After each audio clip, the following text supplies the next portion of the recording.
Buenos días, señoras y señores diputados. Damos comienzo a la sesión de la Comisión de Agricultura, Desarrollo Rural, Medio Ambiente y Energía. Tiene la palabra la señora secretaria para dar lectura al orden del día. Gracias, presidente. Buenos días. Primer punto del orden del día, lectura y aprobación, si procede, del acta de la sesión anterior. Punto número 2, preguntas con solicitud de respuesta oral ante comisión. 2.1, preguntas sobre gestiones o planes llevados a cabo por el Gobierno de Extremadura para desarrollar las 15.000 hectáreas de regadío en la comarca de Tierra de Barros, formulada por don Manuel Vázquez Villanueva. 2.2, preguntas sobre medidas previstas por la Junta de Extremadura para evitar la suspensión del proyecto de la planta de biomasa en la ENCE de Mérida, formulada por don Antonio Rodríguez Osuna. 2.3, preguntas sobre la cantidad que la Junta de Extremadura tiene previsto destinar para el desarrollo rural de los 3,6 millones de euros adjudicados a Extremadura en la Conferencia Sectorial de Agricultura, formulada por don Manuel Vázquez Villanueva. Punto número 3, solicitudes de comparecencias de otras entidades o personas. 3.1, solicitud de comparecencia del presidente de la Red Extremeña de Desarrollo Rural, REDEX, a los efectos de informar ante la Comisión de Agricultura, Desarrollo Rural, Medio Ambiente y Energía sobre la situación del desarrollo rural en Extremadura, formulada por una quinta parte de los miembros de la comisión pertenecientes al Grupo Parlamentario Socialista, PSOE Regionalistas, de conformidad con lo previsto en el artículo 204 del Reglamento de la Cámara. Punto número 4. Propuestas de pronunciamiento ante comisión.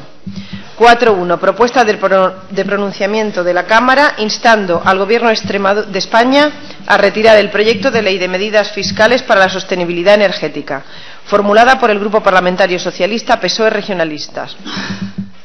Gracias, señora secretaria. El primer punto del orden del día es lectura y aprobación, si procede del acta de la sesión anterior. Como no ha habido ninguna alegación a la misma, entiendo que se puede aprobar. Pues queda aprobada el acta. El punto 2 es pregunta con solicitud de respuesta oral ante comisión. A petición de los comparecientes, le propongo a los portavoces si se puede cambiar el orden de las preguntas. Es decir, se va a hacer la primera pregunta, la primera, y la tercera pasada a la segunda. Muy bien.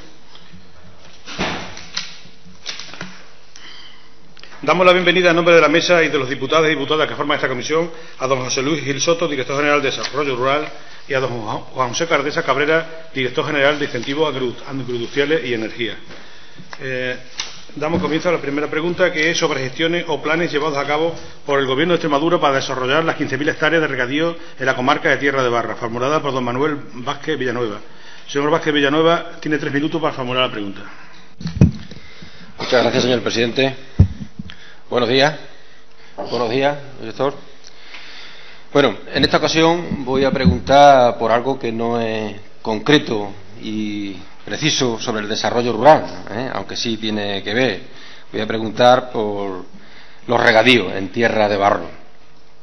Aunque estas modernizaciones de instalaciones agrícolas para mejorar la producción, pues también colaboran al medio rural y, entre otras cosas, también se encuentran incluidas en nuestro PDR, en el eje 1, y pueden ser financiadas incluso por fondos FEADER, o sea que sí que tiene que ver algo con el medio rural esta cuestión del regadío. Y pregunto porque nos están llegando noticias por separado desde mediados del año pasado sobre los regadíos de Tierra de Barro. En mayo de 2012 el señor Monago nos dice que ya se van a desarrollar 15.000 hectáreas en Tierra de Barro de regadío. Después, en junio del 2012, su consejero, el señor Echavarri, pide apoyo al Ministerio para los regadíos de Extremadura y los regadíos de Tierra de Barro. Otra vez, después, en agosto de este mismo año, nos dicen que se ha liberado ya agua del pantano de Alaje para estos regadíos.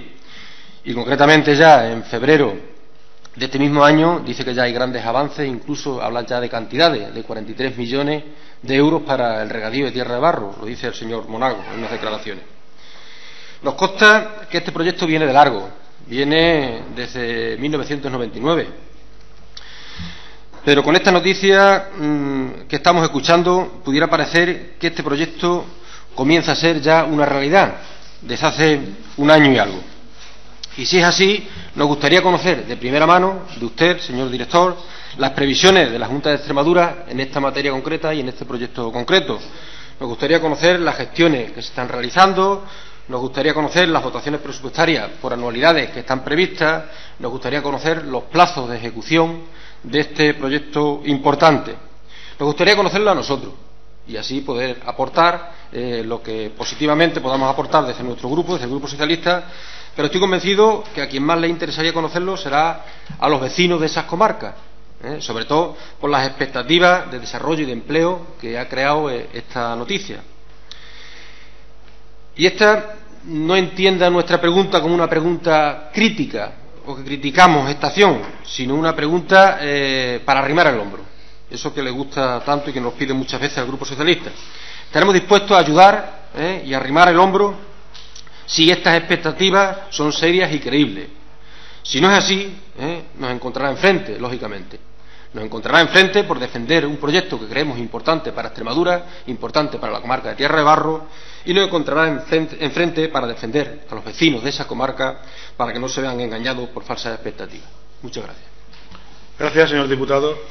Don José Luis Gil Soto, director general de Desarrollo Rural, tiene usted la palabra para contestar la pregunta. Gracias, señor presidente. Gracias, señoría. Es verdad que desde el año 1999 se está hablando de los regadíos de Tierra de Barro. El 7 de mayo del año pasado, de 2012, los técnicos de la Consejería de Agricultura, después del anuncio del presidente de que al fin se iba a determinar exactamente la cuantía del agua disponible, del recurso disponible tanto del embalse de Alange como del embalse de Villalba, se determinó por ambas partes, por los técnicos de ambas partes, tanto del organismo de Cuenca como del Gobierno de Extremadura, que esa cantidad era de 41,47 hectómetros cúbicos, en concreto 31,8 del embalse de Alange y 9,67 hectómetros cúbicos del embalse de Villalba. Una vez determinada esa cantidad, el recurso disponible desde los dos embalses, los cálculos eran bastante sencillos, con una dotación de 2.765 metros cúbicos por hectárea y año de riego de apoyo a vid y olivar, que es algo que está determinado desde hace ya mucho tiempo. El resultante era que había cantidad de agua suficiente para regar 15.000 hectáreas en lo que se ha venido a denominar Barros 1, que tomaría el recurso desde el embalse de Alange, y Barros 2, que tomaría el recurso desde el embalse de Villalba. En definitiva, habría unas 11.000 hectáreas aproximadamente para regar en Barros 1 y unas 3.000 hectáreas para regar en Barros 2.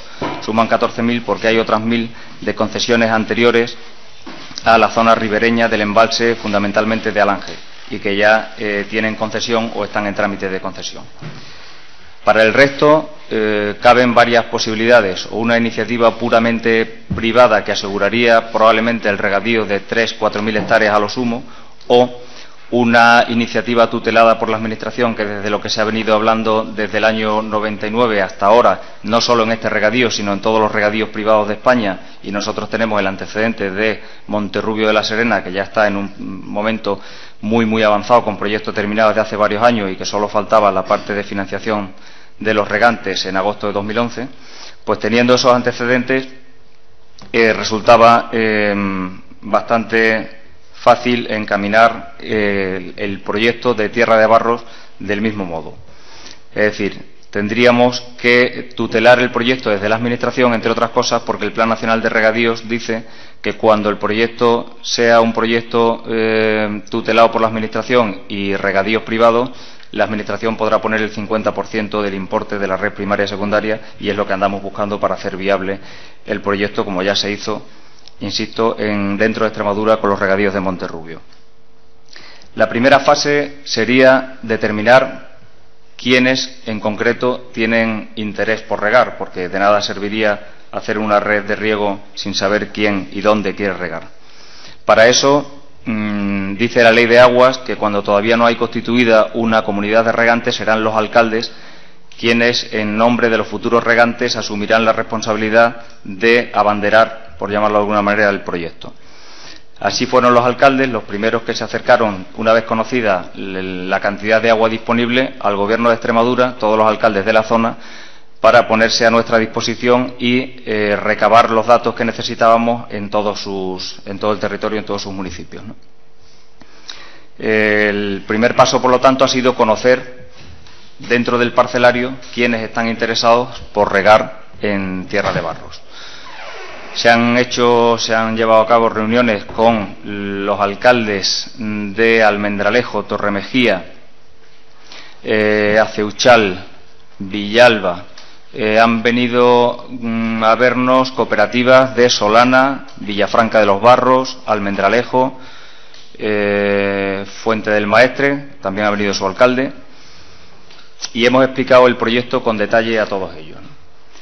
Hemos empezado ahora una segunda fase de recorrer los pueblos. El jueves pasado estuve en el Palacio del Vino de Almendralejo, vendrá posteriormente Torremejía y el resto de todos los ayuntamientos. Villafranca de los Barros estaba determinado para la semana pasada y finalmente no se pudo celebrar la reunión, pero se celebrará en fechas próximas. Todo esto tiene como finalidad conseguir efectivamente dibujar sobre el parcelario el número de hectáreas concretas y cuáles son las hectáreas dentro de cada uno de los polígonos catastrales que están interesadas por regar.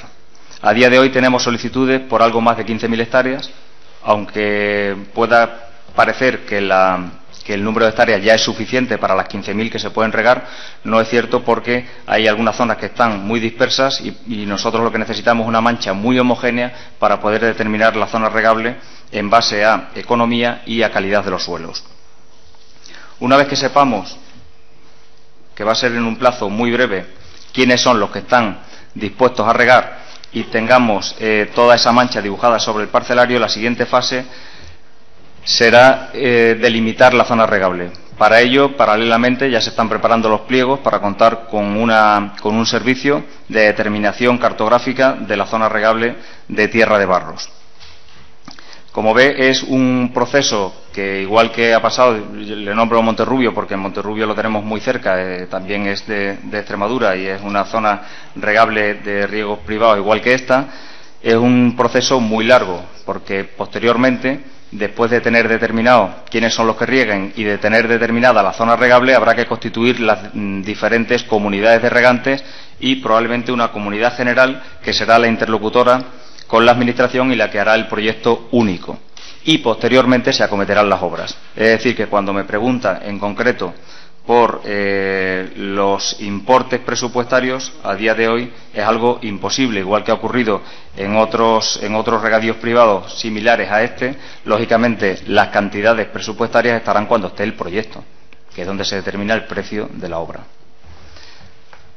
Así que, por el momento, es lo que se ha hecho, además de presentar el proyecto con detalle al Ministerio en varias ocasiones y en diferentes escalas. Al Subdirector General de Regadíos y Economía del Agua, en primer lugar, a la Directora General de Desarrollo Rural y Política Forestal, en una reunión que he mantenido junto con el consejero de Agricultura del Gobierno de Extremadura, y, por supuesto, al Ministro, que es quien tiene que conocer perfectamente cuáles son nuestros planes futuros en materia de regadíos y que ya tiene un dossier completo, no solo de Tierra de Barros, sino de todos los regadíos y todas las ampliaciones que tenemos en cartera. De momento es lo que se ha hecho por el regadío de Tierra de Barros. Es la primera vez desde el año 99 que se está hablando de los regadíos, que existen sobre el parcelario unas solicitudes concretas por cantidad de 15.200 hectáreas aproximadamente. Nada más. Gracias, señor Director General. Señor Vázquez Villanueva, es su turno.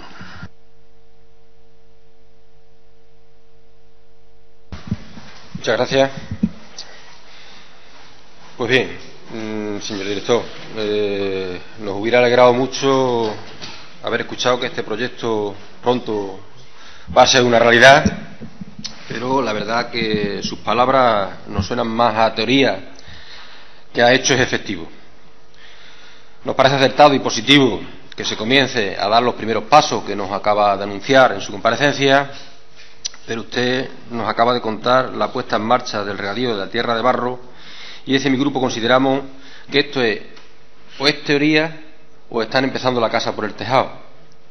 ¿Y por qué decimos eso desde nuestro grupo? Porque nosotros consideramos que lo primero y principal para un proyecto de esta envergadura es que, aparte de los estudios de viabilidad que se den, lo que sí se requiere es una programación plurianual de acciones a desarrollar para alcanzar los objetivos, y nada de esto le hemos escuchado de sus palabras. Nos ha contado lo que ya sabemos por las noticias aparecidas anteriormente, noticias que incluso se las resumo, las últimas del 5 de abril, en las que nos dice lo que nos ha contado de los alcaldes que han puesto bandos para ver las parcelas interesadas de regadío y el agua liberada de las presas para poder llevar a cabo este proyecto. Está bien que se sondeen cuántas parcelas estarían interesadas, pero con esta consulta se debería haber orientado o anunciado a los interesados cuánto va a suponer el coste. Como decía la noticia del sábado, son 10.400 euros por hectárea o 600 euros por hectárea. No sabemos cuál será el coste real. Está bien que se liberen 36 metros cúbicos de la presa de Alaje, pero para este tipo de cultivo también, como ya se ha anunciado, habría que decir cuánto será para olivar, cuánto será para viñedo, cuánto para otros leñosos, cuánto incluso para cultivos herbáceos. Nos dice en las noticias últimas que los trabajos van a buen ritmo, pero no sé qué trabajo, será la programación que nos ha anunciado, que la disposición es buena, la del Gobierno central y de Extremadura, pero no nos dice cuánto dinero hay en los presupuestos generales del Estado o en los presupuestos generales de la comunidad autónoma para este proyecto. Y en las noticias del 5 de abril dice usted que, y lo deja claro, que todavía no se puede hablar de dinero. Exacto, bueno, no se puede hablar. Ahora ya 15 días después del día 5 ya se puede hablar de dinero, ya habla de 10.400 euros o de 600 euros si se hacen créditos a 25 años. Por eso, ahora preguntamos nosotros, ¿se ha estudiado la viabilidad del proyecto con concentración parcelaria y sin ella? ¿Y se le ha dicho a los interesados los distintos costes? ¿En qué relación de la Junta de Extremadura se encuentra el proyecto de regadío de tierras de barro? ¿Si en ejecución o pendiente de ejecutar? Porque ya que según la información que tenemos de su dirección general a una pregunta que hizo este grupo sobre los contratos de obras y servicios en ejecución o pendiente de ejecutar, no se encuentra el proyecto de regadío de tierra de barro. ¿En qué presupuesto de la Junta de Extremadura está previsto consignar la cantidad económica para este proyecto? ¿En el de este año o en el de que viene o cuándo? Por eso, cuando tengamos respuesta a estas cuestiones, podremos saber si estos anuncios sobre el regadío de tierra de barro son creíbles o son una mera propaganda. Una mera propaganda, como ya estamos acostumbrados a la puesta en escena que nos hace muchas veces el presidente Monago para cualquier asunto, por insignificante que sea. Y por eso, desde el Grupo Socialista, decimos la frase esa de que el gato escardado del agua fría huye. Los ejemplos es el anuncio a bombo y platillo del plan 3G, cuando porque había un plan nacional que se llamaba el Plan E, y prácticamente es el pacto político y social para Extremadura que existía más recortado. O la última puesta en escena que nos hace su presidente con el proyecto ONE, que no es otra cosa que cambiarle el nombre al PDR, porque resulta que el proyecto ONE va a ser financiado por fondos europeos. O sea, por eso nos tememos que esto se quede en un anuncio más de marketing político de la Junta de Extremadura, de los muchos que hace la Junta de Extremadura. Y a los hechos me remito. La noticia del sábado, concretamente, nos dice que con todo lo que ha explicado y con todas las parcelas que hay, el regadío en tierra de barro peligra en Almendralejo. O sea, lo dice el sábado, la noticia del periódico. En mayo del año pasado, en la inauguración del 12 Salón del Vino, el señor Monago volvió a hablar de modernización del campo extremeño. Digo volvió a hablar porque ya en el discurso de investidura habló de que la solución de Extremadura pasaba por la modernización del campo extremeño y por potenciar lo que era la agricultura en Extremadura. Pues bien, un año después de la inauguración del Salón del Vino, estamos igual, nada de nada de regadío de tierra de barro, solamente teoría. Y casi 2 años después del discurso de investidura del señor Monago, pues seguimos igual. tampoco se ha apostado por la agricultura. Es más, en muchos casos incluso ha recortado, como se ha recortado en los seguros agrarios. En junio del 2012, su consejero difundía la noticia... Señor diputado, debe usted ir terminando. Sí, voy terminando, señor presidente. En julio de 2012, su consejero difundía la noticia de que se pediría al señor Arias Cañete incluir los regadíos extremeños en el presupuesto general del Estado. Pero la verdad que no hay nada. Ni el señor Arias Cañete ha hecho ninguna manifestación pública ni se ha incluido en los presupuestos. Eso sí, el señor Arias Cañete sí ha hecho manifestación pública y sí ha puesto dinero para el regadío de Cataluña, que ha dicho y anunciado que hay 38 millones de euros para este regadío. En agosto de este mismo año se dice que se libera agua y en febrero, ya le decía antes, la noticia más comprometida, que había 43 millones, pero no sabemos por dónde estarán. En definitiva, termino. Como decía en mi primera intervención, estamos dispuestos a colaborar para que este proyecto sea una realidad y entienda nuestras críticas constructivas. Para que esto salga para adelante, estamos poniendo el foco en aquello que puede entorpecer a este proyecto, porque estamos convencidos que este proyecto de este tipo, para sectores estratégicos en nuestra región como el viñedo y el olivar, son importantes para Extremadura y son importantes para el medio rural. Muchas gracias. Gracias, señor diputado. Señor director general, su turno para cerrar el debate de esta pregunta. Gracias, señor presidente. Señor Vázquez Villanueva, a mí me hubiera encantado encontrarme los regadíos de tierra de barro hechos. Si se anunciaron en el año 99, según su propia regla de medir el tiempo, en el año 2000 tenían que haber estado hechos, o al menos presupuestados. Es decir, llevaríamos 13 años disfrutando de una riqueza extraordinaria en tierra de barro, mucho mejor que la que existe hoy en día, porque los regadíos habrían multiplicado casi por 3 las producciones de tierra de barro. Hubiera sido magnífico, ¿no? El hecho objetivo es que no es nada fácil, ¿no? Ya lo decía, se decía en la propia Asamblea de Extremadura, en los debates que había entonces, después de que en el año 99 el presidente Ibarra dijese literalmente que iba a conexionar un pantano, cual es el de Alange, con una zona que siempre se dijo que tenía una de las mejores tierras de España, que es tierra de barros. En el año 2002, 3 años después, cuando al consejero de Agricultura de entonces se le pregunta en la Asamblea por parte de un diputado por tierra de barros, el consejero entonces decía: pero usted no se ha enterado y los que le informan a usted del Ministerio están mucho menos enterados, porque riegos privados significa que la iniciativa de estos riegos la tienen los particulares, los agricultores, los privados. Las administraciones, tanto el MAPA como la Junta de Extremadura, son soportes técnicos y económicos para desarrollar el proyecto, y quien va a sacar esa obra no es la administración, sino ellos. Y le respondía el diputado entonces: menos mal, señor consejero, que la obra era fácil. Si llega a ser difícil, no la ven ni mis nietos. No ven los regadíos de tierra de barros ni mis nietos. Es decir, con actitudes de ese tipo, pues probablemente no la verán ni nuestros nietos, ¿no? Yo creo que efectivamente, como usted ha empezado muy bien formulando la pregunta, creo que en esto hay que arrimar el hombro todo el mundo, ¿no?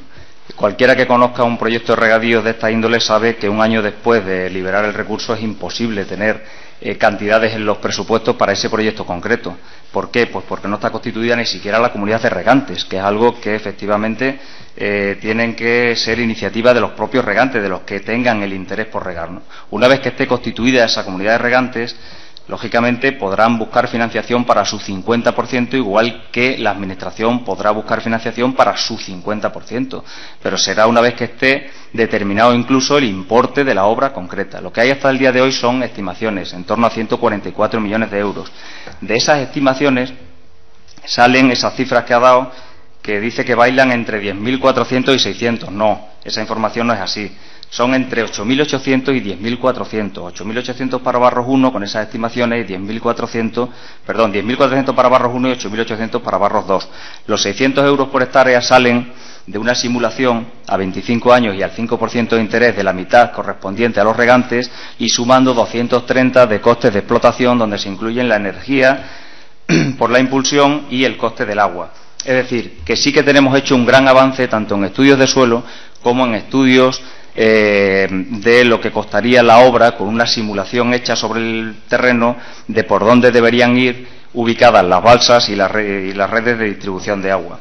El trabajo que se está haciendo por parte de los técnicos, y el que ya se hizo anteriormente, desde que en el año 99 se anunciasen los regadíos de Tierra de Barro de manera infructuosa, pues ha sido mucho. Y todo ese trabajo está ahí, nosotros lo hemos actualizado, lo hemos plasmado otra vez sobre el terreno y se está haciendo un gran trabajo, insisto, en el sondeo de dónde están los interesados por los regadíos. Es decir, que no es cierto que haya incluso cifras dispares, etcétera, etcétera. No, se ve perfectamente cuál es el trabajo que se ha realizado por parte de los técnicos, ¿no? Los 600 euros por hectárea sería para Barros 1 y 550 para Barros 2. Ha hablado antes de cofinanciación con FEADER. No, esta obra hasta el próximo periodo de programación no se podrá ni siquiera pensar en financiación de FEADER para nuevos regadíos. De hecho, ahora está prohibido, ¿no? No hay cofinanciación FEADER para nuevos regadíos, solamente para modernización de regadíos existentes, con lo cual tampoco será posible. En cuanto a los presupuestos, en el presupuesto general del Estado, pues tampoco puede haber para Tierra de Barros de momento, como nunca lo ha habido siquiera para Monterrubio. Y mire usted que ya están incluso terminados los proyectos, e incluso están las expropiaciones en marcha. Es decir, en un proyecto tan avanzado como Monterrubio nunca ha habido dinero en los presupuestos generales del Estado para un proyecto como ese. Sí los ha habido, sin embargo, en la Comunidad Autónoma de Extremadura para las expropiaciones, unos 300.000 euros que están a día de hoy. Me habla de 43 millones, en concreto son 43,3, que dice que no sabe dónde están, para qué son, que los ha anunciado el presidente, pero sí se han anunciado de manera clarísima. Son obras de SEIASA y están en los presupuestos de la comunidad autónoma, porque quien pone el dinero es SEIASA, los regantes y la comunidad autónoma.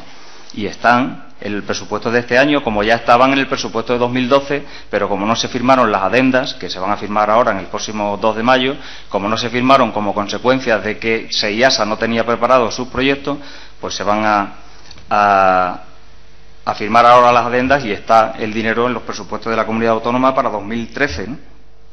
Dice que en los presupuestos generales del Estado no hay nada para regadío, después de que a bombo y platillo haya anunciado el presidente que, pero ¿cómo que no hay nada si se están pagando las obras? ¿De dónde se están pagando si no hubiera nada? Las del Alagón, que están todas las acequias en marcha, y las de la zona centro, que siguen en marcha las obras y se están pagando de los presupuestos generales del Estado, porque están. Lo que pasa es que no son partidas nominativas, sino que son partidas de la Dirección General del Agua y de la Confederación Hidrográfica del Tajo y del Guadiana, y son partidas genéricas, pero se están pagando de ahí. Es decir, que sí que hay presupuesto para los regadíos en Extremadura, ¿no? Entonces, a mí no me importa, ya lo sabe, darle información acerca de todo lo que se hace, y sobre todo en materia de regadíos, que creo que es una zona, es un sector muy, muy sensible y muy importante para esta región, y que efectivamente creo que todos debemos remar y no poner palos en la rueda para el regadío, que creo que es fundamental para nosotros y para los que vienen detrás. El regadío de Tierra de Barro, si se lleva a efecto, será un regadío no para los que estamos ahora, sino para las generaciones venideras, y creo que es mejor una buena información y no verter ese tipo de afirmaciones que no llevan a ninguna parte. Insisto en que los regadíos de Tierra de Barro van muy bien encaminados un año después de que se haya liberado el recurso, que por primera vez en el parcelario se han dibujado las parcelas que están interesadas en regar, que por primera vez se habla de parcelas concretas y de hectáreas concretas, 15.200 que se corresponden con un CIF o con un NIF de una persona concreta que tiene una parcela concreta y que quiere regar de verdad, ¿no? Es decir, que el trabajo que se ha hecho en un año, y no es mérito mío, sino de los técnicos de la consejería, que trabajan muy bien, el hecho de que se haya llegado a este punto en tan solo un año, ¿no? Y ojalá no tengamos que dejar pasar otros 14 años y que no haya regadíos en Tierra de Barro, sino que hayamos conseguido poner, pues si son 15.000, perfecto, y si son 10.000 o son 12.000, pues extraordinariamente bien, y ya está, ¿no?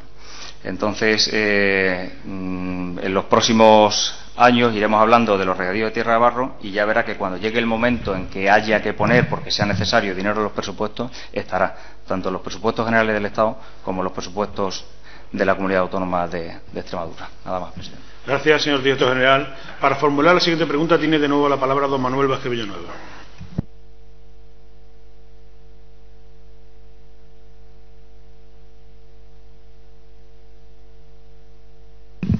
Muchas gracias, señor presidente. Esta pregunta la hacemos en referencia a una noticia que ha salido en los medios de comunicación el día 12 de marzo sobre que Extremadura recibirá 3,6 millones de euros para el sector agrario y desarrollo rural. Porque porque no queremos que se nos vaya por las ramas y conteste tirando balones fuera. Antes de nada, me gustaría aclarar algo, ya que se trata de un reparto de fondos de la Conferencia Sectorial de Agricultura y Desarrollo Rural. Puede tener la intención de contestar tirando estos balones fuera y echándole la culpa al Ministerio. Considerando estos repartos como una mera distribución periódica por parte del Ministerio de esta línea concreta que ya se encuentra contemplada en los presupuestos generales del Estado.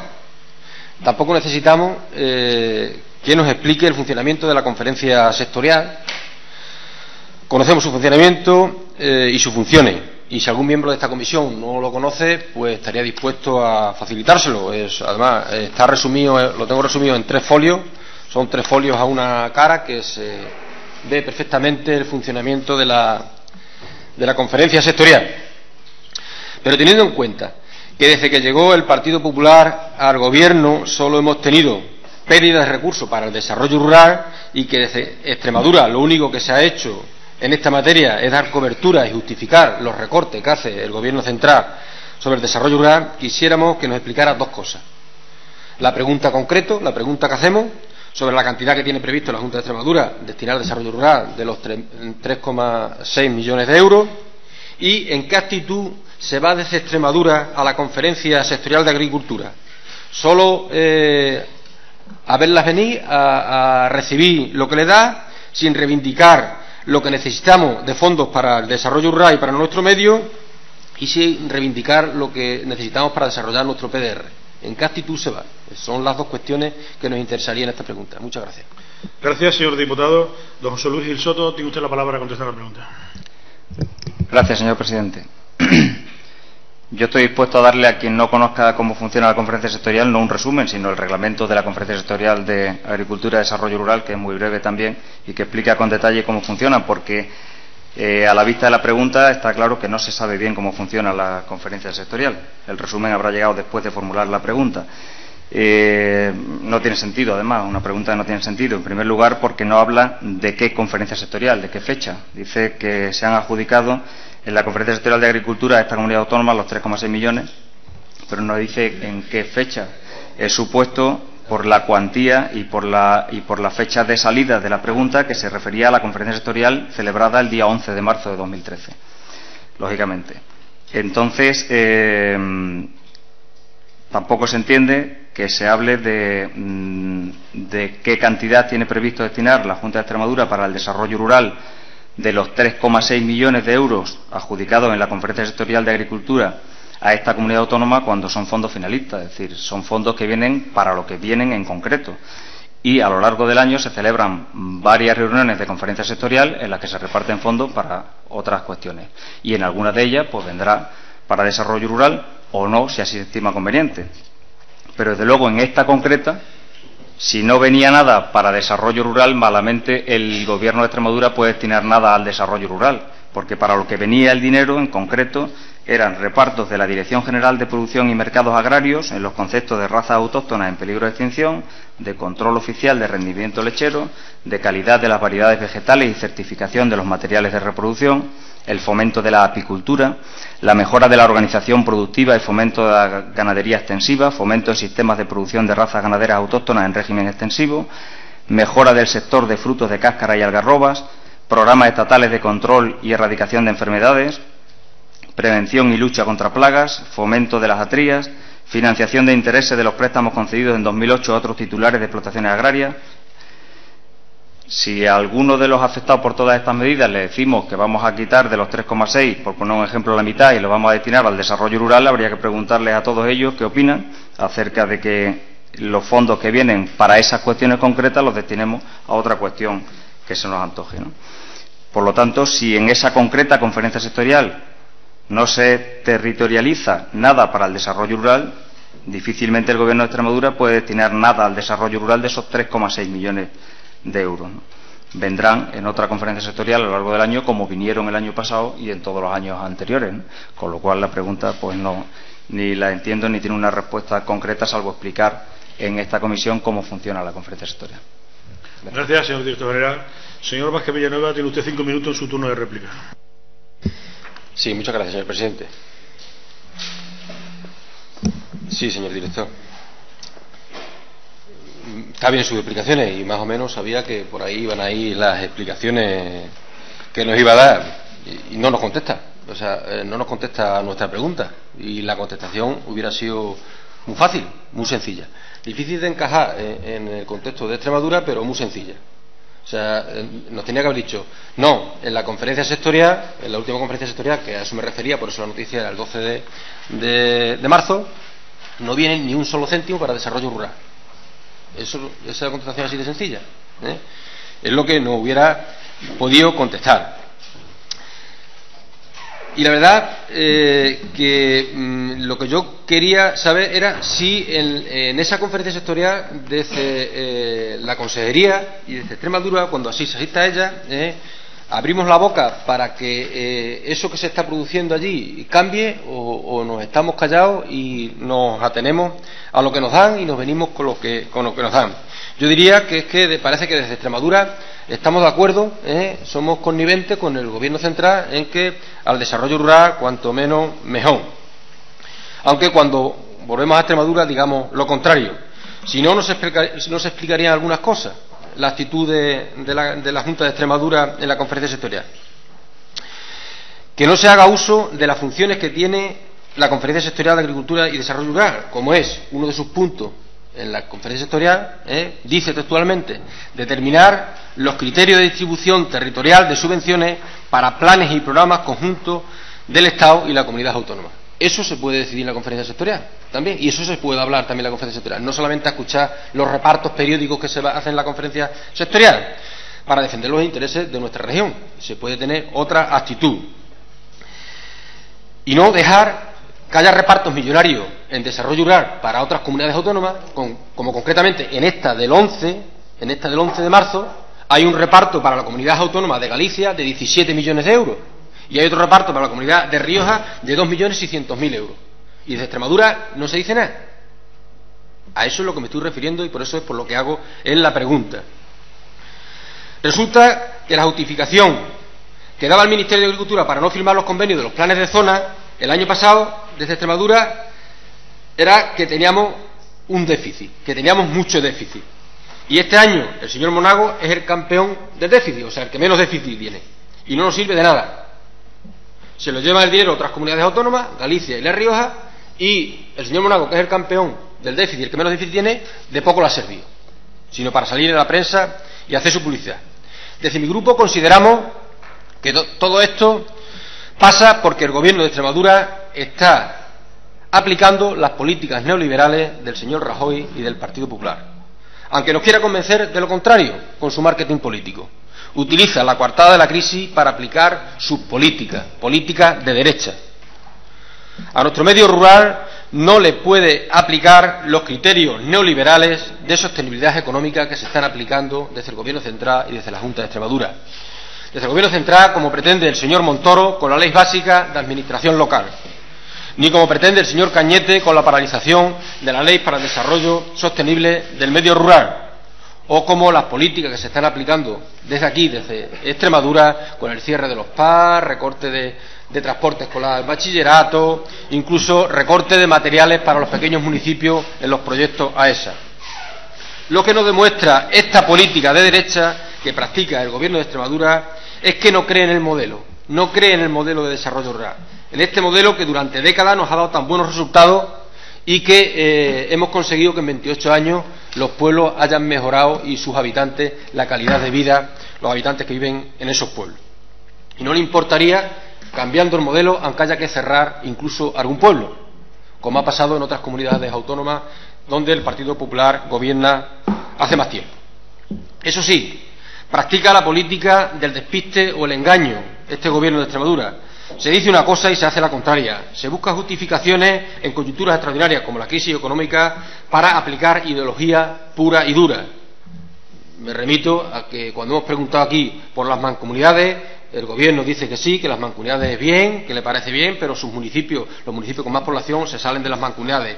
Cuando preguntamos por los planes de zona, que se estaban corrigiendo para mejorarlos, para al final no hay planes de zona.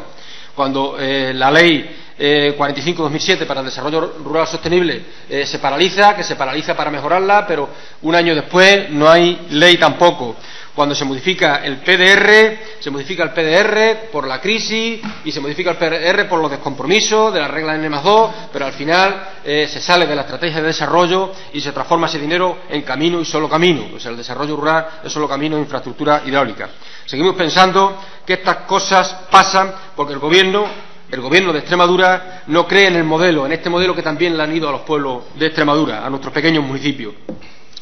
Como hace tanto tiempo. Desde el gobierno de Extremadura se cambia el modelo, se cambia un modelo que ha servido para que los extremeños y las extremeñas seamos más iguales y para que tengamos las mismas oportunidades independientemente de donde vivamos. Esto es lo que quiere cambiar el gobierno de Extremadura. Muchas gracias. Gracias, señor diputado. Señor director general, su turno de dúplica por 5 minutos. Gracias, señor presidente. Señor Vázquez Villanueva, podíamos entrar otra vez en el debate, pero ya he venido aquí hasta, me parece que no sé si 2 o 3 veces a hablar de los planes de zona, de la mejora de los planes de zona, del dinero que tenía que venir por los planes de zona, etcétera, etcétera, de cómo los pueblos se mueren, de cómo el Partido Popular se va a cargar los pueblos de Extremadura, cómo vamos a cerrar pueblos, cómo nos vamos a cargar absolutamente todo el desarrollo rural que ustedes han conseguido en 28 años, etcétera, etcétera, pero hoy yo creo que no venía para eso y no vamos a entrar en eso. Lo único que sí les digo es que tanto en los planes de zona como en el resto de las cuestiones, nuestra actitud con el Ministerio es de exigencia, como no puede ser de otra manera. Nuestra actitud en las conferencias sectoriales las tiene que desvelar el consejero, que es quien asiste a ellas, pero desde luego es de exigencia, porque no se entendería que desde una misma consejería que tiene competencia en muchos campos se presentaran recursos ante el Constitucional para unas cuestiones y para otras no se fuera exigente, sino se fuese transigente, ¿no? Con lo cual somos exigentes en esto y en todo lo demás. Y somos exigentes en la petición de fondos y en la petición de apoyo y absolutamente en todo, ¿no? Con lo cual, y derivando esto en la pregunta concreta, en las conferencias sectoriales, pues el fruto de la exigencia en las conferencias sectoriales es, entre otras cosas, el dinero que viene. Entre otras cosas, porque es cierto que allí se habla de muchas más cuestiones que únicamente de los repartos de dinero. Pero en lo que se refiere a los repartos de dinero, pues también, y también en desarrollo rural, y a lo largo del año pasado, pues hubo conferencias sectoriales en las que hubo repartos para el desarrollo rural en Extremadura y no para la lucha contra plagas, por ejemplo, pero es que no se reparte todo en una sola conferencia sectorial. En aquella conferencia sectorial en la que se reparta dinero para Extremadura en materia de desarrollo rural, les ruego que me haga otra vez esta pregunta y vengo a explicarlo. Pero es que en esta concreta pues no se ha distribuido nada. El día que se distribuye, sobre todo si la cantidad es importante y tal, les ruego que haga la pregunta y yo vengo y lo cuento, ¿no? Y si quiere que otro día hablemos de cerrar pueblos y de planes de zona, etcétera, pues yo vengo otro día y lo comentamos. Ni se van a cerrar pueblos, ni se es transigente con el Ministerio en la cuestión de los planes de zona, se lo puedo asegurar. Nada más, señor presidente. Gracias, señor director general. Una vez sustanciadas sus 2 preguntas, si a usted le parece bien, puede abandonar la sala o quedarse con nosotros. Y pasamos a la tercera y última pregunta sobre medidas previstas por la Junta de Extremadura para evitar la suspensión del proyecto de la planta de biomasa. Tiene la palabra don Antonio Rodríguez Osuna para formular la pregunta. Gracias, señor presidente, y gracias, señor Cardesa, por comparecer en esta comisión. El motivo de esta pregunta es la noticia aparecida en el periódico, en los diarios regionales, el 7 de marzo del 2013, en la que ENCE estudia suspender el proyecto de la planta de biomasa de Mérida. La empresa afirma que el cambio en el marco normativo aprobado por el Gobierno central impide la viabilidad de las instalaciones, 50 millones de euros y 400 empleos. ENCE afirma que se está estudiando la cancelación de la construcción de su planta de 20 megavatios de energía renovable con biomasa. La decisión definitiva será adoptada, según la empresa, en próximas fechas por el Consejo de Administración de la empresa. La entidad destaca que las modificaciones legislativas aprobadas el pasado 1 de febrero por el Consejo de Ministros, que introducen duras e inesperadas medidas en la retribución de la energía renovable, impiden llevar a cabo el proyecto. Dichas modificaciones se unen a los defectos de la Ley 15/2012 de 27 de diciembre de medidas fiscales para la sostenibilidad energética, que suponen asimismo un impacto en el resultado de ENCE. Para la empresa, estas novedades suponen un duro e inesperado impacto en el desarrollo de los planes de inversión de generación de biomasa en España. La firma ha puesto en marcha un expediente de regulación de empleo que afectaría a 144 trabajadores en todo el país para compensar las reformas energéticas aprobadas por el Gobierno. La compañía ya se puso en contacto con proveedores de la zona para realizar las compras. Posteriormente, este grupo parlamentario socialista PSOE regionalista, con la portavoz del Ayuntamiento de Mérida, exigieron a la Junta de Extremadura y exigieron al alcalde de la ciudad que intermediara con la empresa para que se llevaran a cabo las oportunas negociaciones para evitar que la planta llevase a cabo sus trámites. Así es tal que el lunes 8 de abril de este mismo año, ENCE anuncia que los trabajadores de ENCE continúan su actividad en la planta de biomasa. La empresa retira temporalmente el ERE que iba a hacer mientras de forma paralela negocia un plan de competitividad laboral.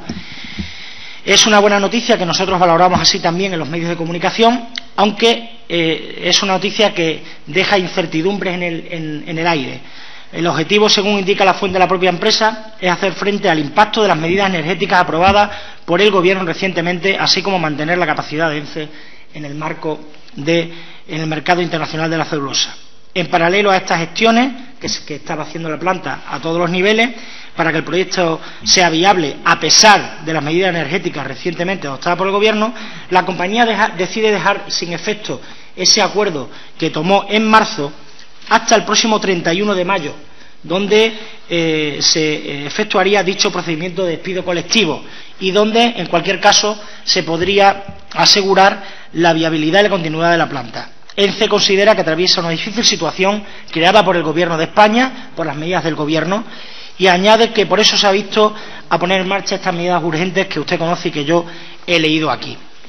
La inversión económica y el número de puestos de trabajo que se ven afectados ya los conoce.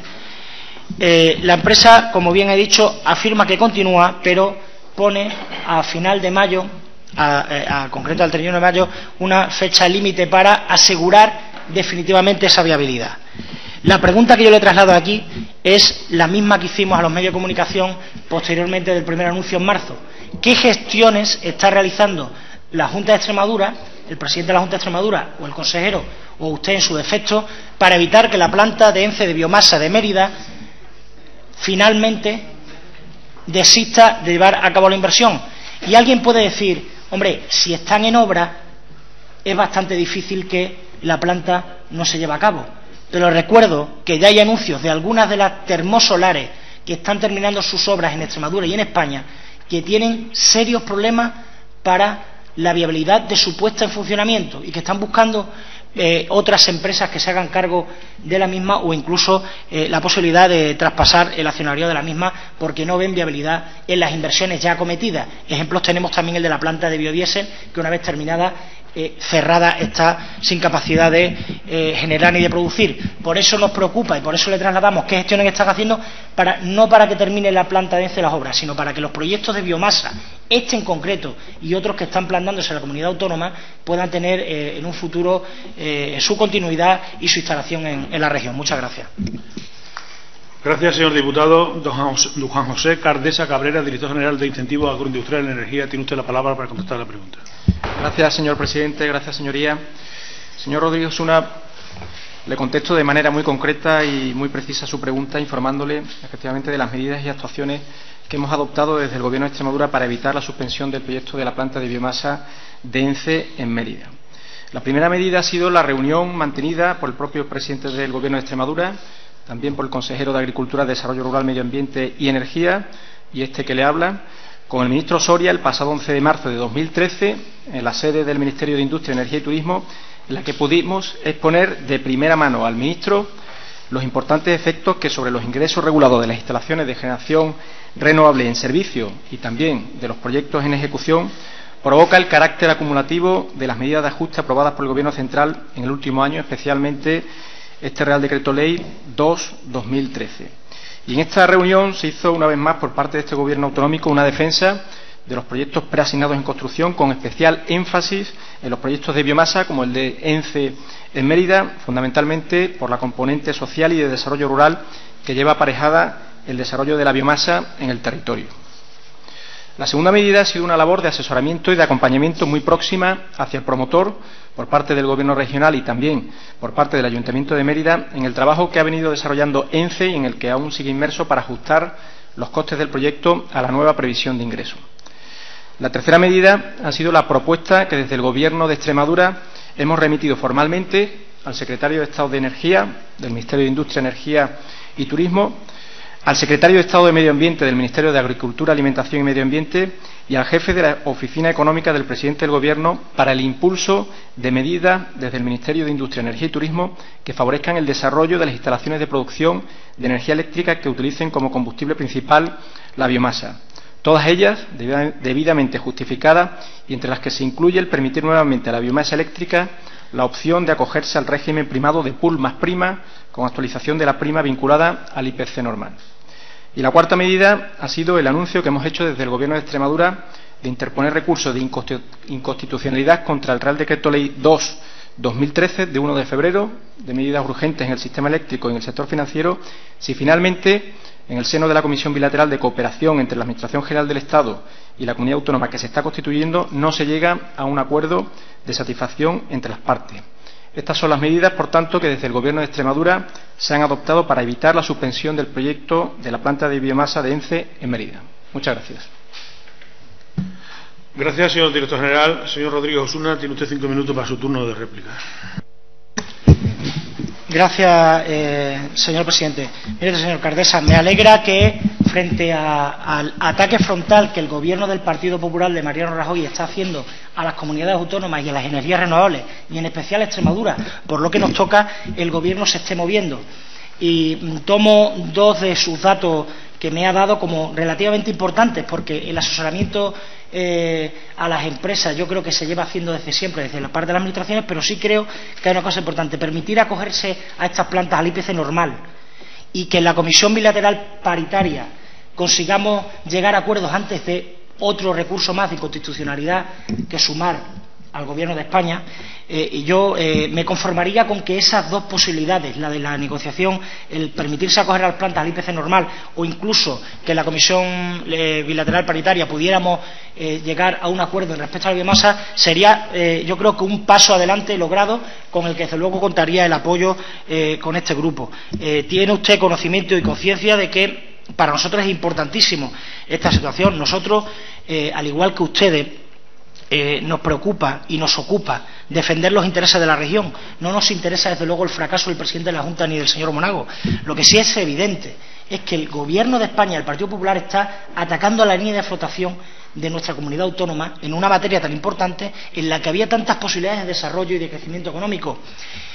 Y hay que hacer algo más que trasladar esas medidas o esa creencia que ustedes han trasladado y que nosotros compartimos al Gobierno español. Yo creo que hay que hacer una presión mucho más mediática, porque a veces el Gobierno de Extremadura pone el foco en cuestiones que tienen poca importancia y relevancia para el futuro de la región, y en temas tan importantes como este da la sensación de que, a pesar de que se esté haciendo el trabajo, existe una sumisión total por parte del Gobierno de Extremadura. Hablando de una manera más sencilla para que la gente nos entienda, yo creo que si donde no hay que poner fuego de artificio y donde hay que salir con toda la artillería contra el Gobierno de España, creo que es en este tema precisamente y no en otro. Mire, nos ha preocupado también mucho y nos preocupa esta planta de ENCE y otros proyectos, pero en especial la de ENCE, y aquí quizá hago yo un poco de apología de mi ciudad, de Mérida, sencillamente porque costó mucho trabajo en la gestión del anterior Gobierno de la Junta de Extremadura y del Ayuntamiento conseguir la inversión de ENCE. Usted sabe que las inversiones que ENCE hace por España también vienen en muchas ocasiones condicionadas por la presión política de los gobiernos en los distintos sitios. Hicimos mucha presión y es parte quizá de la herencia, y por eso ese sentimiento de intentar conseguir que una inversión que tiene un significado importante para la región y para Mérida se llevara adelante, igual que el resto, por supuesto, de inversiones en biomasa. Mire, la noticia de hoy del país desalienta. Escuchar al sector desalienta. Yo le quiero creer a usted, Y me creo que ha estado reunido con el ministro y con Monago y con el consejero haciendo presión en el ministerio. Pero es que cuando las presiones no dan fruto, aunque sea parcialmente, desalienta. Hoy viene un artículo en El País de que se colapsa la inversión en renovables, de que el gasto de los nuevos proyectos de energía limpia bajó un 70% en 2012, de que en el arranque de este año la actividad del sector es casi imperceptible. No solamente eso, sino que peligra el 20% del consumo energético verde en Bruselas. Yo creo que no solamente hay que sentarse a negociar, sino hay que presionar de todas las maneras posibles. Y ahí nos tiene al Grupo Parlamentario Socialista Pesado Regionalista, porque cuando se está jugando el futuro de la región no vale medias tintas. Yo ya le anuncio, hemos presentado una propuesta de pronunciamiento muy concreta que va en parte va en la línea de lo que ustedes están trasladando al Ministerio en estos momentos, o de lo que usted ha anunciado, porque en un momento en el que la sustitución de los combustibles fósiles por las renovables se hace más necesaria que nunca, en un momento en el que la Unión Europea ha puesto los objetivos 20-20-20 en uno de los ejes de su política principal, el Gobierno de España ha adoptado medidas en el último año que, en vez de mejorar el marco normativo, lo que han hecho es impedir el desarrollo de nuevas iniciativas industriales. Ya lo sabe usted, el Real Decreto Ley 1/2012, la Ley 15/2012, que grava con un impuesto al 7% con independencia del origen en la energía, o el Real Decreto Ley 2/2013, en el que precisamente, y ahí hemos coincidido y coincido con usted, colocan grave riesgo de supervivencia las plantas ya existentes al eliminar el IPC general como el índice para la actualización de las retribuciones. Hacer viable este aprovechamiento energético va a permitir que se desarrollen estos proyectos y otros, y las consecuencias positivas derivadas de la adopción de ciertas medidas nos va a situar en un plano de privilegio. Por tanto, yo ya le anuncio, y yo espero que el Grupo Parlamentario Popular y el Gobierno de Extremadura apoyen esta propuesta de pronunciamiento que vamos a llevar en un próximo pleno, desconozco cuándo en función de los cupos, en la que vamos a instar al Gobierno de España las cosas que exigimos, y que yo creo que usted y el Gobierno coinciden. Pues yo creo que hay que dar un paso más, hay que exigir al Gobierno de España que se suspendan los efectos del Real Decreto Ley 1/2012 en lo que a biomasa se refiere. No estamos pidiendo las estrellas, estamos pidiendo algo accesible al Gobierno de España. Que se establezcan objetivos de potencia instalada compatibles con el control del déficit de tarifa. No estamos pidiendo que se agrave más el déficit de tarifa. Que se modifique la Ley 15/2012 de forma que el impuesto sobre el valor de la producción de la energía eléctrica no se aplique a las instalaciones de energía renovable que no reciben ninguna prima ni tarifa especial. Esos macroproyectos que anunció el presidente Monago que se iban a llevar a cabo, macroproyectos fotovoltaicos, peligran si no se modifica esa ley /15/2012 para que el impuesto sobre el valor de la producción no se aplique sobre esas instalaciones que no reciben ninguna prima ni tarifa especial. También vamos a exigir que se modifique el Real Decreto de Ley 2/2013, como usted ha dicho, que ha solicitado ya, por cierto, al Gobierno, y que le alabo y le apoyo, para que se mantenga el IPC general como índice de actualización de las retribuciones de las plantas. Y por último, modificar el contenido del Real Decreto 661/2007, estableciendo una retribución similar para la biomasa procedente de la poda a la que hoy tienen los denominados cultivos energéticos, encuadrándolos en el subgrupo B.6.1.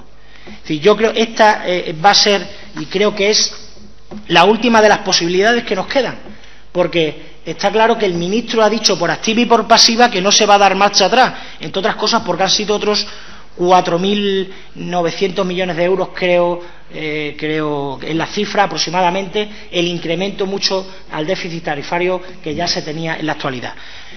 Con lo cual, yo creo que esto es lo mínimo. Hemos debatido en este Parlamento extremeño en diversas ocasiones, desde modificar un decreto concreto, de establecer unos plazos, de que la prima se fuera en función de las energías. Hemos discutido sobre todo, y el Gobierno de España no ha hecho caso en nada. Yo creo que esto es lo mínimo. Este es el ABC mínimo que el Gobierno de España debe concedernos al Gobierno de Extremadura. Y en este caso concreto, nosotros vamos a trasladar esa propuesta de pronunciamiento de exigencia del Gobierno de España. Y como veo que coincidimos, al menos en parte, de esta propuesta de pronunciamiento, espero que podamos no solamente trasladar en sede del Ministerio lo que queremos, sino también públicamente para hacer la presión necesaria. Esa es nuestra propuesta desde el Grupo Parlamentario Socialista, PSOE Regionalista. Yo espero que contemos también con el apoyo del Grupo Parlamentario Popular y del Gobierno para ir de la mano en una cuestión que, ya digo, es lo mínimo que ya se podría despachar en el asunto de las energías renovables y del crecimiento industrial en la región. Muchas gracias. Gracias, señor diputado. Señor Cardesa Cabrera, tiene usted su turno para finalizar el debate de esta pregunta. Gracias, señor presidente. Gracias, señoría. Efectivamente, señor Rodríguez Osuna, como usted habrá podido comprobar en mi primer turno de palabra, puede ver claramente que el Gobierno de Extremadura está trabajando en todos los frentes que están a nuestro alcance. Estamos desplegando todas y cada una de las herramientas que están a nuestro alcance con una actitud exigente, y eso se lo puedo garantizar. Por una parte, presionando al Ministerio de Industria, Energía y Turismo, por la vía de las reuniones, de los encuentros que estamos manteniendo en todos los niveles, lo he dicho anteriormente, desde el propio presidente del Gobierno de Extremadura, José Antonio Monago, el mismo consejero y yo también, en los diferentes estamentos que se establecen en el Ministerio, no solo con el ministro Soria, sino también con la Dirección General de Política Energética, también con el secretario de Estado de Energía, y por tanto queda claro que estamos presionando al Ministerio con una actitud exigente que además se ve reforzada con la presentación de los recursos de inconstitucionalidad, de los cuales llevamos ya 3 y el cuarto en camino.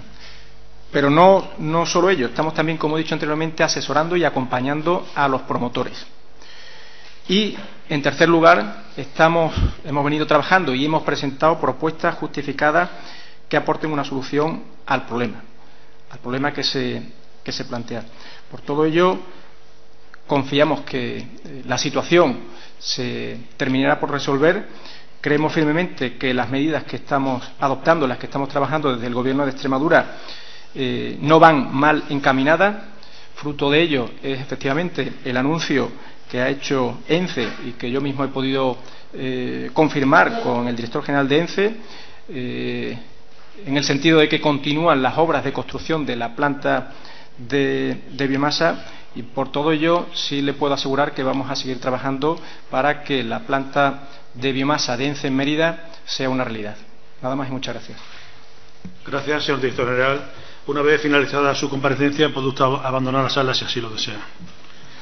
Pasamos al siguiente punto de orden del día, que es solicitud de comparecencias de otras entidades o personas. En este caso, del presidente de la Red Extremeña de Desarrollo Rural, REDEC, a los efectos de informar ante la Comisión de Agricultura, Desarrollo Rural, Medio Ambiente y Energía sobre la situación del desarrollo rural en Extremadura, formulada por una quinta parte de los miembros de la comisión perteneciente al Grupo Parlamentario Socialista PSOE Regionalista.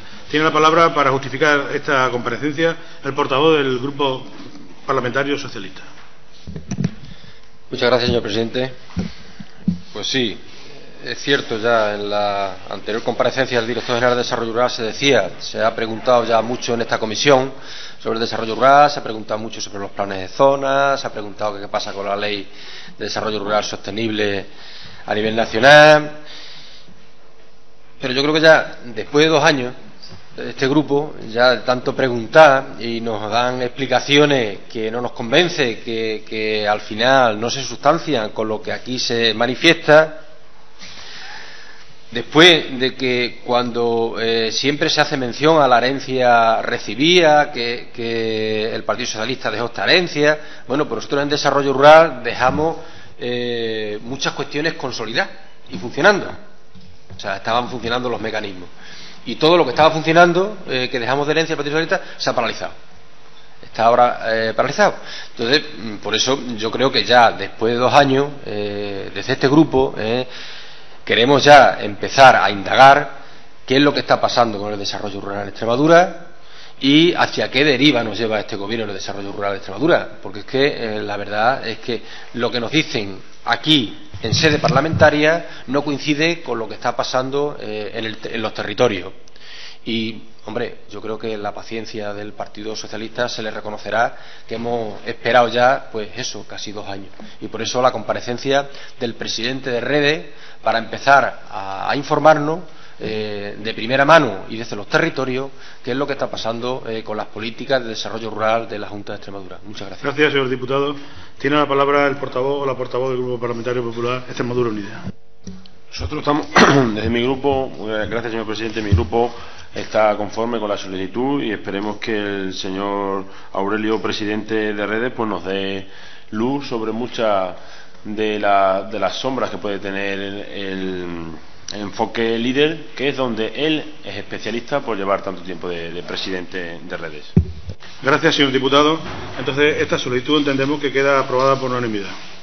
El siguiente punto del día y último es una propuesta de pronunciamiento ante comisión, instando al Gobierno de España a retirar el proyecto de ley de medidas fiscales para la sostenibilidad energética, formulada por el Grupo Parlamentario Socialista PSOE Regionalista. Tiene la palabra el portavoz del Grupo Parlamentario Socialista. Gracias, señor presidente. Traemos hoy aquí esta propuesta de pronunciamiento sencillamente porque desde septiembre del año pasado, que el consejero de Agricultura anunció que iba a comparecer para hablar sobre lo que era entonces el proyecto de ley de medidas fiscales para la sostenibilidad energética, hasta el día de hoy, hemos coincidido los distintos grupos parlamentarios en distintas iniciativas en que esta ley de medidas fiscales perjudica mucho a nuestra comunidad autónoma. De hecho, el director general ahora mismo así lo confirma. De hecho, se han presentado distintos recursos de inconstitucionalidad que derivan a un fin del camino, que es que hay que derogar esa ley, ese proyecto de ley de medidas fiscales para la sostenibilidad energética, y de ahí que traigamos hoy aquí esta propuesta de pronunciamiento, porque desde septiembre del 2012, que el consejero anunció que íbamos a hablar de esto, no se ha hablado absolutamente nada.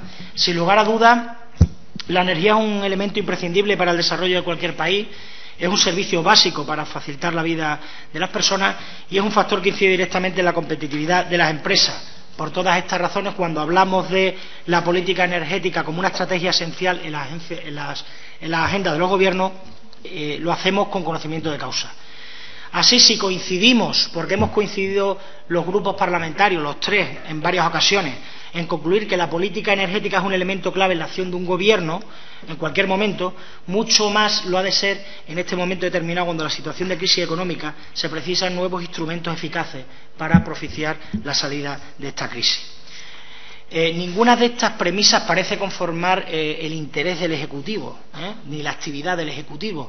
De hecho, prueba está en las palabras del director general. Es la propia Administración regional o el propio Parlamento y estos grupos parlamentarios los que están exigiendo constantemente que varíe su política energética el Gobierno de España. Tan es así que a lo largo de año y medio de legislatura del Gobierno de Mariano Rajoy, todas las decisiones que se han ido tomando han demostrado carecer de un soporte estratégico común que las justifique, y muy al contrario se revelan como erráticas y carentes de sentido, cuando no profundamente equivocadas y lesivas, tanto en términos sociales como económicos y ambientales. Desde el punto de vista social, las familias, que es algo importante para nosotros, han sufrido en un solo año un incremento de la factura de la luz que no tiene precedentes en la historia. En el acumulado de todo el ejercicio, las decisiones del Gobierno habrán supuesto un incremento del 20% en el recibo de la luz de los hogares españoles. Atendiendo a las consecuencias económicas, los resultados solo pueden ser calificados como desastrosos, y aún no es posible identificar de todo el daño producido al tejido productivo del país. Basta reseñar que todos los sectores industriales han mostrado su rotunda oposición a las medidas legislativas impulsadas desde el Ministerio, argumentadas sobre el deterioro de las mismas, que conlleva un deterioro de la competitividad de las empresas. No voy a volver a repetir que así desde el decreto 1/2012 se ha incrementado el déficit de tarifa en 4.807 millones de euros más, alcanzando una cifra récord antes nunca vista. Pero el daño hecho sigue causando serios destrozos al país, que no se resuelven con la simple destitución de uno de los responsables del desaguisado. Recordemos que ha habido un secretario de Estado cesado, el secretario de Estado, antes de culminar su primer año de mandato, certificando la estrepitosa política energética del Gobierno de España. Se requiere, por tanto, una inaplazable, total rectificación de la política energética del Gobierno, al menos en los ámbitos que proponemos, instando al Gobierno de España, y yo creo que es nuestra responsabilidad, al menos la de los grupos parlamentarios de la Asamblea, a que se derogue ese decreto, esa ley de medidas fiscales para la sostenibilidad energética. Pues yo creo que el director general, el consejero, el presidente Monago, los grupos parlamentarios, todos coincidimos en ello, pero hasta el día de hoy en esta comisión no se ha exigido al Gobierno de España que se derogue ese decreto. Traigo una noticia que me parece importante sobre lo que supone esta reforma para las empresas españolas. Mire usted, la reforma es una noticia del Economista del jueves. La reforma encarece la electricidad un 25% para las grandes industrias, un daño brutal para la competitividad de las empresas. Pero en ejemplos concretos, Alemania, por ejemplo, paga 10 euros el megavatio hora más barata la luz que los contratos futuros del 2014 al 2016. Es decir, en esta estrategia lo que estamos limitando también es la competitividad de nuestras empresas para salir de la crisis. Las eléctricas se quejan del caos en Hacienda para aplicar el impuesto del 7% a la generación, porque a la vez que se aplica un impuesto del 7% a la generación, no se tiene claro el método en el que se va a llevar a cabo. Pero es que hay más. Sistema eléctrico, confusión y desconcierto. La Comisión Nacional de la Energía, que era tan decisiva por la calidad de sus análisis, ahora parece ser que ha dejado de existir, dada la amenaza que se cierne sobre ella con el proyecto de fusión de todos los entes reguladores que en este momento se está debatiendo en el Parlamento. De hecho, su personal directivo está abandonando la CNE. Esa confusión es extraña para el sector y para las empresas. Deben hacer, por tanto, y es lo que nosotros creemos, un nuevo proyecto de sector a largo plazo, a 10, a 15 años, en el que se pueda y se defina todo tipo de generación que se quiere tener, qué energía va a fomentarse, con qué medio, y en función de esa definición de la política energética del Gobierno, así podrá ponerse en marcha o sustentar una vía impositiva diferente para cada una de ellas. Es por tanto que nosotros creemos y consideramos que estamos en el momento preciso. Yo creo que coincidimos en ello y no nos queda otra que defendernos a nosotros mismos, que Extremadura no la va a defender el Gobierno de España. A Extremadura o la defiende este Parlamento y los grupos políticos y los extremeños que formamos este Parlamento, o no la va a defender nadie. Por tanto, traemos hoy aquí, con ánimo de aunar esfuerzos de los grupos parlamentarios y contra las decisiones del Gobierno de España, tengan el color político que tengan, que en este caso es del Partido Popular, porque nos perjudica seriamente a Extremadura y porque estamos aquí para defender los intereses de los extremeños por encima de cualquier cosa. Muchas gracias. Gracias, señor diputado. En el turno en contra o fijación de posiciones tiene la palabra el portavoz del Grupo Parlamentario Popular Extremadura Unida, don Juan Pedro Domínguez Sánchez. Tiene usted 5 minutos. Muchas gracias, señor presidente. Buenos días, señorías. Bueno, pues defiendo la posición de mi grupo parlamentario en esta propuesta de pronunciamiento que hoy nos presenta el Grupo Socialista PSOE Regionalista. Me tiene confundido. Antes ha dicho en la contestación a la defensa de una pregunta que había que modificar la ley, ahora ya quiere que directamente instemos al Gobierno de España a que derogue esta ley. La verdad que escuché sus argumentos y no encuentro ninguna razón para aprobar esta propuesta de pronunciamiento de la Cámara ante comisión. Yo creo que no hay argumentos y creo que ni ustedes mismos creen en esta iniciativa, una iniciativa añeja, porque la debatimos hoy porque su grupo no ha creído conveniente impulsarla en el Pleno y yo creo que no lo ha hecho porque en cierto sentido no beneficia a nuestra tierra.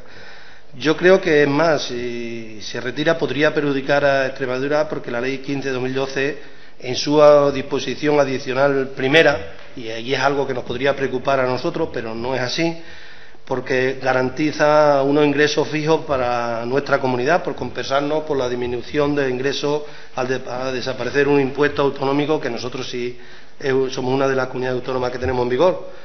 El Gobierno central en la propia ley asume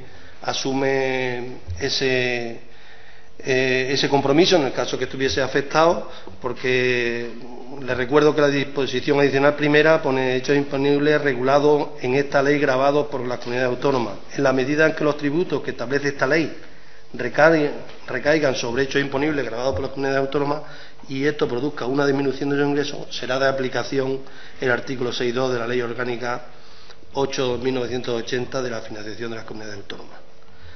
Nuestra región, como le decía, es una de las que tiene estos tributos. Los perdería, los podría poner, o estarían en peligro, por lo menos quedaría paralizada su recaudación ante la hipotética retirada o supresión de esta derogación de esta ley. La situación jurídica podría ponerlo en peligro. Yo creo que eso no es lo que quiere usted, señor diputado. No creo que sea eso lo que quiera su grupo, perjudicar a Extremadura. Otro factor positivo de esta ley es que grava a todas las producciones de energía por igual. Incluso no está nadie presente de Izquierda Unida, es un grupo que también exigía que se grave la producción de la energía eléctrica a través de la fuerza del agua. Pues yo estoy seguro que también vería con buenos ojos esta ley respecto a que grava con el 7% a todas las fuentes de energía, la nuclear, la hidroeléctrica, la eólica, la termosolar, fotovoltaica, en fin, todas. Y viene reflejado expresamente en el punto 2 del preámbulo de la Ley 15/2012 que usted pide que retiremos. El impuesto se aplicará a la producción de todas las instalaciones de generación eléctrica.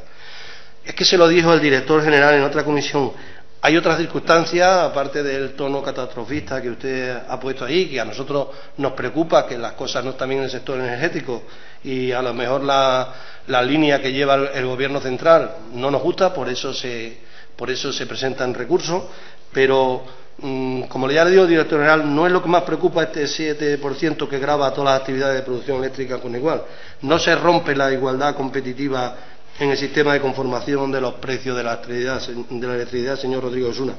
Esta ley, aunque nosotros reconocemos que no es perfecta, pues busca poner un poco de orden en el desaguisado que nos dejó el anterior gobierno socialista en el sector energético. Establecer un marco regulatorio más estable y justo en lo relacionado con la fiscalidad energética y también armonizarla con la política energética y medioambiental de la Unión Europea, que también es necesario y nos lo están exigiendo. Creo que su propuesta de pronunciamiento es inútil, no sirve ni servirá para nada si sigue adelante. Por eso nosotros no la vamos a votar a favor. Desde nuestro grupo lamentamos el que no presente iniciativas más interesantes y constructivas que de verdad sirvan para ayudar al desarrollo de Extremadura, porque iniciativas como la que hoy estamos debatiendo solo sirven para que todos perdamos el tiempo, y eso es malo, porque hay mucho que hacer y queda mucho por hacer. Hay que trabajar mucho para contribuir al despegue de nuestra tierra, por eso no le vamos a votar esta propuesta de pronunciamiento. Muchas gracias, señor presidente. Gracias, señor diputado. Señor Rodrigo Osuna, ahora es su turno de réplica de 5 minutos y al no estar presente en la sala Izquierda Unida Verde SIE, también es su turno para cerrar el debate por 5 minutos. Está claro que ni a Izquierda Unida ni al Partido Popular le interesan, por lo que se ve, el que se grave a las empresas, que se disminuya la competitividad y que se afecte gravemente a la comunidad. Mire usted, le voy a decir una cosa, porque es que no me deja de sorprender lo que usted plantea aquí. No se ha traído antes esta iniciativa hasta el Parlamento, le voy a explicar por qué. Comparecencia de la Junta de Extremadura ante Pleno del señor Echevarri, tramitada el 17/9/2012. Se lleva a la mesa el 25, se lleva a la mesa el 9/10, se lleva a la mesa el 23/10, se lleva a la mesa el 6/11, se lleva a la mesa el 20/11, se lleva a la mesa el 11/12, el 21/12, el 8 de enero, el 22 de enero, el 5 de febrero, el 19 de febrero, el 5 de marzo, el 9 de abril. Esto es lo que le ha interesado al Gobierno de Extremadura y al consejero, hablar de la Ley de Medidas Fiscales para la Sostenibilidad Energética. Cero. Así que si hay aquí alguna tomadura de pelo, y si este debate no es importante, para quien no es para el Gobierno de la Junta de Extremadura. Y hombre, y hay algunas cosas que hay que aclarar, porque cualquiera que esté escuchando este debate por la Asamblea va a pensar que aquí no nos trabajamos las cosas. Algunos las trabajamos y mucho. Mire usted, si no hay ley, si esta ley se deroga, lo que sigue vigente es nuestro impuesto autonómico. Así que no diga usted que es que si esta ley se echa para atrás nos quedamos sin la compensación del impuesto, porque eso es insultar la inteligencia. Entonces las cosas se las trae más trabajadas. Si esta ley se deroga, el impuesto vigente es el autonómico. Y mire usted, cuando yo exijo al Gobierno una modificación del Real Decreto de la ley lo hago sobre el impuesto sobre el valor añadido de las distribuciones.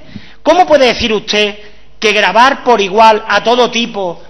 Por favor, si es que se está contradiciendo. Si es que el Gobierno de Extremadura lleva exigiendo eso, el señor Monago lleva diciendo que no se puede gravar lo mismo a la fotovoltaica que a la nuclear, que a la hidráulica. Si lo ha dicho el presidente de la Junta, y viene usted y dice usted, gravar por igual es positivo. Acaba de decirlo y ahí está el diario de sesiones. Que por eso entiende usted que esta ley que grava por el 7% a todas las energías es positivo, contradiciendo el discurso del presidente Monago. Tono catastrofista. ¿Usted se cree que con 3 recursos, camino del cuarto recurso de inconstitucionalidad, no es para hacer tono catastrofista?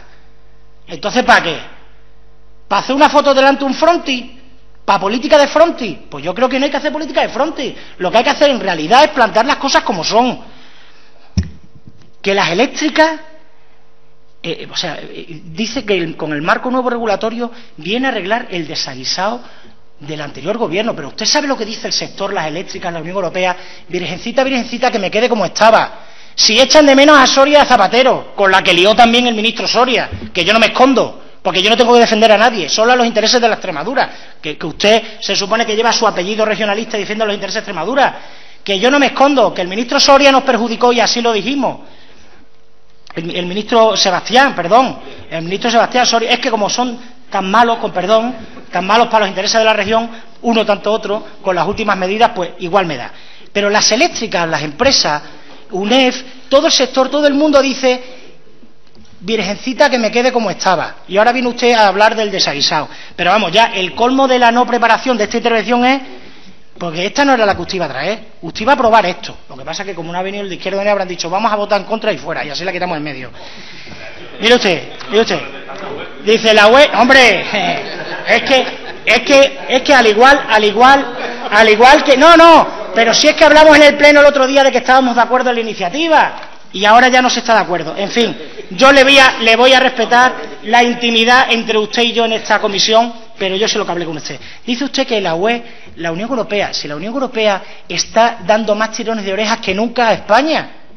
O sea, si es que nosotros somos el hazmerreír de la Unión Europea por esta reforma del mercado eléctrico y por la situación de agravamiento financiero de la crisis que se está generando. O sea, que no me diga a mí que así se quedó el patio, que la Unión Europea, etcétera. Si es que la Unión Europea anhela las políticas que se hicieron en la pasada legislatura, en todos los aspectos. Pero mire, yo ya le digo, yo creo que usted ha cambiado de posición, evidentemente, yo se lo respeto. Estamos en política y si se puede meter un gol, el problema, ¿sabe cuál es? Que es que el gol no se lo mete usted al Partido Socialista, es que el gol se lo mete a los intereses de Extremadura. Y cuando usted habla de que yo ya le he hecho una propuesta que voy a llevar en propuesta de pronunciamiento al Pleno, al director general, es cierto, pero es una leve modificación, porque sé que el Gobierno de España no va a retirar la ley de medidas fiscales.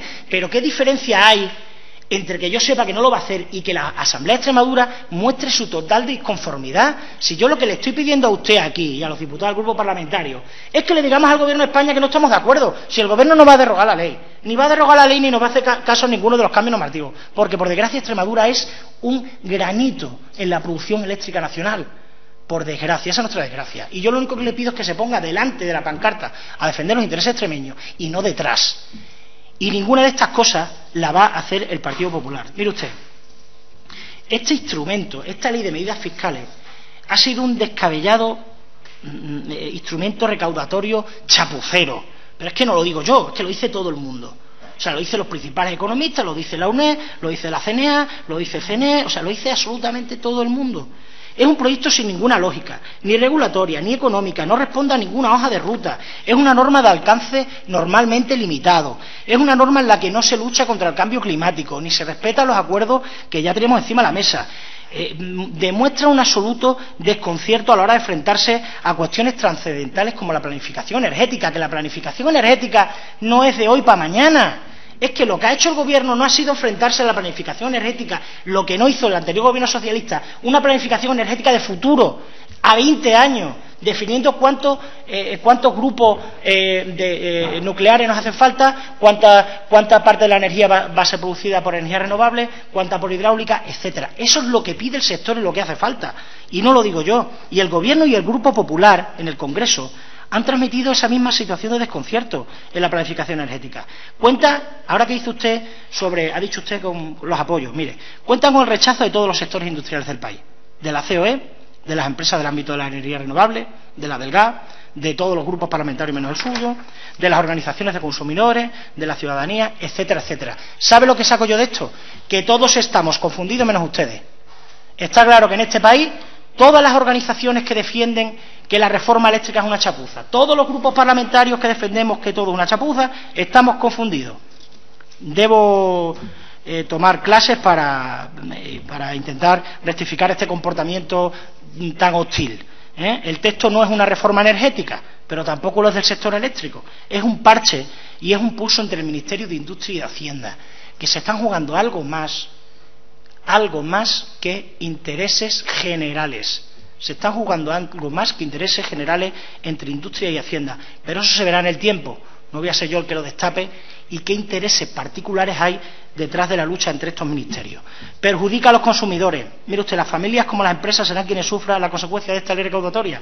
En torno al 80% de los nuevos impuestos. Lo que le he dicho, un 20% más de la subida de la luz a los consumidores particulares. Daña la competitividad de la industria, como lo ha denunciado la práctica totalidad de las asociaciones empresariales y la COE, con subida de la factura entre un 8 y un 13%, no resuelve el déficit tarifario, no responde a objetivos ambientales, desoye la llamada de atención de la Comisión Europea al Gobierno español respecto a las carencias que evidencia el Plan de Reformas 2013-2015, remitido a Bruselas a principios de año, que exige una reforma del mercado eléctrico.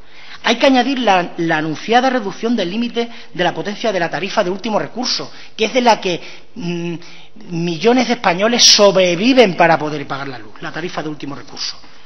Es lamentable el monumental destrozo, pero yo, sinceramente, yo hago el llamamiento a la cordura. Yo creo que esto, ya se lo he dicho, no va a servir para que el Gobierno de España dé marcha atrás, porque somos una pequeña isla en el consumo energético. Lo único que va a hacer es demostrar la voluntad de que no estamos de acuerdo con esas medidas, y es lo único que ustedes tienen que hacer. Pero es que ponen por delante no oponerse al Gobierno de España a defender los intereses de Extremadura, y si no, no se entiende esta posición. Y no me diga usted que hemos tardado mucho en ponerlo, porque es que llevo esperando 9 meses a debatir con el consejero sobre este tema. Entonces, por respeto al consejero, lo hemos impulsado nosotros. Ya no es que no quedaba más tiempo, se me ha pasado a comisión. Y no diga usted que no se trabaja, porque este diputado lo ha traído con la mejor de las intenciones, porque cree que puede ser una llamada de atención al Gobierno de España. Y, por cierto, me lo he trabajado varios días. Nada más y muchas gracias. Gracias, señor diputado. Señor Domínguez Sánchez, tiene usted 5 minutos para cerrar el debate. Muchas gracias, señor presidente. ¿Quién aprueba lo que se impulsa desde la mesa o el orden? Es la mesa. Usted ha dicho aquí que el Gobierno, como si el Gobierno estuviera influyendo. La composición de la mesa de la Asamblea es la que es, se impulsan las cosas que se creen convenientes y en función de la mayoría que hay. No eche la culpa usted al Gobierno, y no tengo yo que defender aquí al Gobierno. En cuanto a la modificación o de derogación de la Ley 15, sí tenía consecuencias jurídicas de paralización, sobre todo porque está sujeta a periodo de presentación y debate de enmiendas. Es muy distinta a otros decretos. Vamos a ver, después de todo lo que usted nos ha estado diciendo aquí, tenga una cosa clara, señor diputado. Desde el primer momento teníamos clarísimo que no íbamos a aprobar esta propuesta de impulso, o esa propuesta de pronunciamiento, perdón. Lo teníamos clarísimo.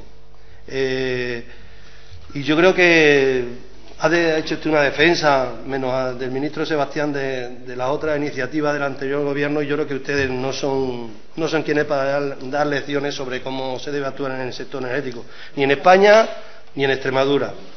Porque si ustedes hubiesen tenido las cosas claras, principalmente en su partido aquí, pues a lo mejor algo estaría más consolidado. ¿Recuerda los molinillos, como decía el señor Rodríguez Ibarra? Si hubieran hecho ustedes un trabajo serio, habría ya algunos instalados en nuestra región que se hubieran podido acoger las primas. ¿Cuántos hay ahora? Yo creo que no hay ninguno. En el reparto de las horas de sol, en la limitación de las horas de producción con retribución primada, igual para toda España, que es equitativo y sin tener en cuenta las zonas con mayor radiación solar, como puede ser nuestra tierra. Eso no es justo, señor diputado, y eso lo hizo el señor Zapatero y el señor Sebastián. No fue justo y además fue un atropello para Extremadura. Al igual que cambiar las reglas de juego en mitad del partido por no haber previsto la avalancha de solicitud de instalación de plantas renovables. Eso no es planificación, eso es improvisación. Ustedes, un gobierno socialista en Madrid, con la complacencia de un gobierno socialista en Extremadura, aprobaron el Real Decreto 14/2010, por el que se establecían medidas urgentes para la corrección del déficit de tarifa. Déficit que ustedes mismos habían provocado con su nefasta gestión. ¿Y quién ha presentado el recurso de inconstitucionalidad a este Real Decreto Ley? El Gobierno de Extremadura, presidido por José Antonio Monago. Y no solo este recurso, también el Gobierno de Extremadura, al que nosotros sustentamos, ha presentado otro recurso de inconstitucionalidad frente al Decreto 20/2012, como le ha dicho antes en la anterior intervención el director general, además de otros más. Nosotros no estamos confundidos y los demás van en sentido contrario. Nosotros nos gusta actuar en consecuencia de la realidad. Como le decía, se estudian otros recursos relacionados con el sector de la energía. Eso es lo que debe hacer un gobierno serio, defender los intereses de los ciudadanos a los que representa, sin arrugarse, pero de forma sensata. Si hay que presentar recursos con los correspondientes trámites previos, se presentan solicitando y analizando la viabilidad de esto, porque presentar recursos sin tener esperanza de ganarlo, la verdad que es trabajar inútilmente.